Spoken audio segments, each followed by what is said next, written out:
TDP AP అధ్యక్షుడు అచ్చెన్నాయుడికి AP హైకోర్టులో big relief కలిగింది. స్కిల్ కేసులో ఆయన ఎటువంటి తొందరపాటు చర్యలు తీసుకోవద్దని హైకోర్టు ఆదేశాలు జారీ చేసింది.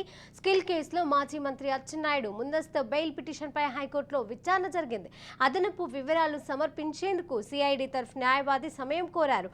విచారణ ఏప్రిల్ 2కి వాయిదా పడింది. అప్పటి వరకు పిటిషనర్పై తొందరపాటు చర్యలు తీసుకోవద్దని హైకోర్టు ఆదేశాలను జారీ చేసింది. కాగా స్కిల్ డెవలప్మెంట్ కేసు నిందితుల జాబితా క్రమంగా పెరుగుతూ పోయిన విషయం తెలిసిందే.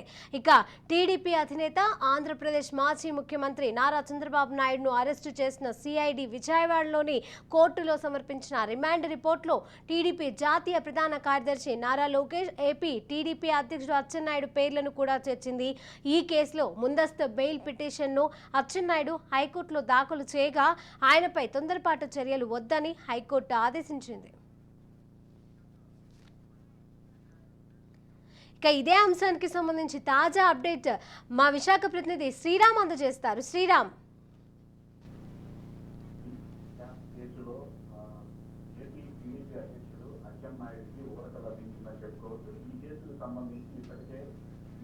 పలువురిని అదుపులోకి తీసుకొని విచారించింది. ప్రస్తుతం వారంతా కూడా బెయిల్ పైన ఉన్నారు. అలాగే మాజీ ముఖ్యమంత్రి టీడీపీ అధినేత చంద్రబాబు నాయుడు కూడా ఈ కేసులో సిఐడి అరెస్ట్ చేసింది. దీంతో ఆయన 50 రోజుల పాటు జైల్లో ఉన్నారు. ఆ తర్వాత సుప్రీంకోర్టు నుంచి ఆయన బెయిల్ తీసుకోవడం జరిగింది. ప్రస్తుతం ఇదే సంబంధించి కొనసాగింపులో భాగంగా పలువురు పేర్లను సిఐడి తెలుస్తూ పోతుంది. ఇందులో భాగంగా ఏపీ టీడీపీ అధ్యక్షుడు అచ్చెన్నాయుడు పేరును కూడా అందులో చేర్చడం జరిగింది. అయితే సిఐడి ఉద్దేశపూర్వకంగానే తన పేరు నిరూపించిందని, అసలు స్కిల్ కేసుకు తనకు ఎటువంటి సంబంధం లేదని అచ్చెన్నాయుడు ముందు నుంచి కూడా చెప్తూ వస్తున్నారు. ఈ కోవలోనే సిఐడి తనను అరెస్ట్ చేస్తుందని, కాబట్టి తనకు ముందస్తు బెయిల్ మంజూరు చేయాలని ఆయన హైకోర్టును ఆశ్రయించారు.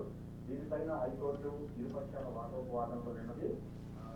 అచ్చెన్నాయుడు పైన చర్యలు తీసుకోవద్దని చెప్తూనే ఈ కేసును ఏప్రిల్ 2వ తేదీకి వాయిదా వేసింది. అలాగే కేసులో అచ్చెన్నాయుడు పాత్రను నిర్ధారించేందుకు ఉన్న ఆధారాలు, ఇతర అంశాలను అడగగా ప్రభుత్వం తరఫున అంటే సిఐడి తరఫున న్యాయవాదులు ఈ వివరాలను తదుపరి విచారణ సందర్భంగా ప్రొడ్యూస్ చేస్తామని చెప్పారు. దీంతో కోర్టు ఈ కేసును మంగళవారానికి వాయిదా వేసింది.